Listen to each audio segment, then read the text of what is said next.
On February the 17th, 2000, there was an interesting and provocative article in the Lynchburg Ledger newspaper entitled The Biologist. The author of the article was journalist George Kaler.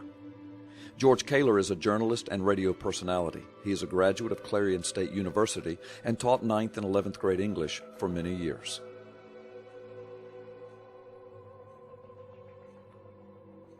Back to the Lynchburg Ledger article, The Biologist. In this article, George Kaler interviewed a molecular biologist who made a most amazing admission.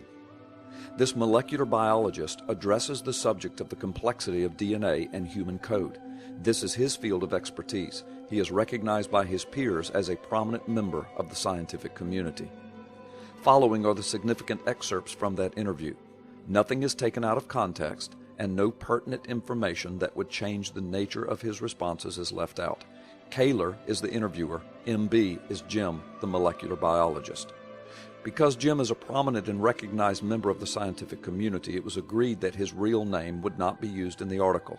In a moment, you will understand why.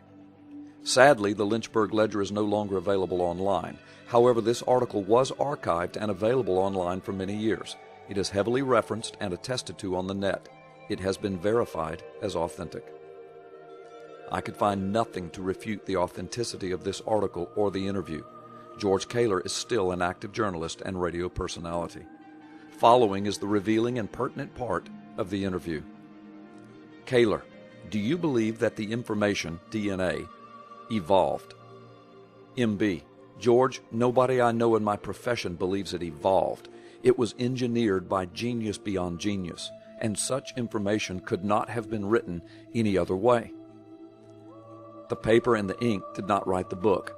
Knowing what we know, it is ridiculous to think otherwise. Kaler, have you ever stated that in a public lecture or in any of your public writings? MB, no, I just say it evolved. To be a molecular biologist requires one to hold on to two insanities at all times. One, it would be insane to believe in evolution when you can see the truth for yourself. Two, it would be insane to say you don't believe in evolution. All government work, research grants, papers, big college lectures, everything would stop. I'd be out of a job or relegated to the outer fringes where I couldn't even earn a decent living. Kaler, I hate to say it, but that sounds intellectually dishonest. MB, the work I do in genetic research is honorable. We will find the cures to many of mankind's worst diseases, but in the meantime, we have to live with the elephant in the room. Kaler, what elephant in the room? MB, creation design. It's like an elephant in the living room. It moves around, takes up space, loudly trumpets, bumps into us, knocks things over, eats a ton of hay, and smells like an elephant. And yet, we have to swear that it isn't even there.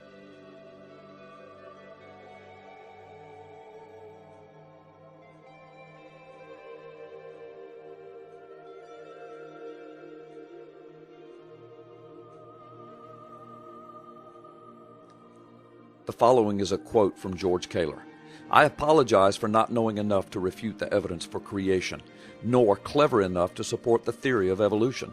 Knowing what I do know about computers and software programs, I know my computer cannot write the 4 billion-bit program for the DNA molecule, no matter how much time I give it. I don't believe pond scum could write the program either. I apologize for not having enough faith to believe that it can.